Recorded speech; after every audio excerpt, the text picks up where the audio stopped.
నమస్కారం NS news కి స్వాగతం నా పేరు ఉషా ముందుగా ముఖ్యాంశాలు సికింద్రాబాద్ మోండా మార్కెట్ లో పంచముఖి ఆంజనేయ స్వామి దేవాలయం అంబనబోలు వంశస్థుల ఆధ్వర్యంలో సీతారాముల కళ్యాణం అంగరంగ వైభవంగా నిర్వహించారు.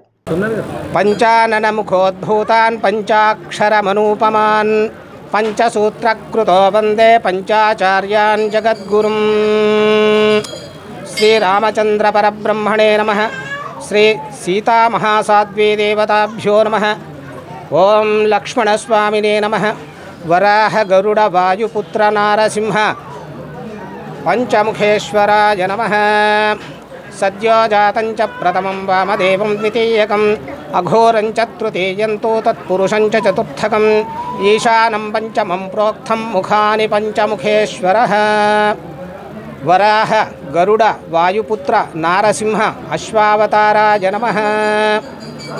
శ్రీ పంచముఖి ఆంజనేయ స్వామి దేవాలయము సికింద్రాబాద్ మోండా మార్కెట్ సజన్లాల్ స్ట్రీట్ దేవాదాయ ధర్మాదాయ శాఖ అధీనంలో ఉన్నది. ఇది అతి పురాతనమైనటువంటి దేవాలయము. ఇక్కడ స్వామివారు పంచముఖి ఆంజనేయ స్వామిగా విరాజిల్లుతున్నారు. ఇది అతి పురాతనమైనటువంటి దేవాలయము. ఈ దేవాలయము స్వయంగా ప్రతిష్ఠించినది కాదు. స్వామివారు స్వయంగా కొండకు వెలిసినటువంటి అవతారము, స్వయంభూ. మరియు ఇక్కడకు ఇంతకుముందు ఇక్కడ గాంధీ హాస్పిటల్ అనేది ఉండేది. ఆ ఆసుపత్రికి వచ్చినటువంటి రోగగ్రస్తులు స్వామివారి దగ్గర వచ్చి వేడుకునేవారు.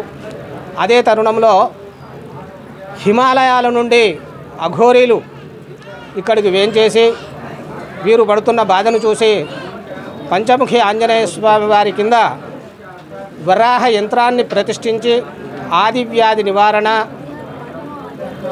సర్వరోగ నివారణ కొరకు స్వామివారి కింద అఘోరీలు ఇక్కడ యంత్ర ప్రతిష్ఠ జరపబడినది.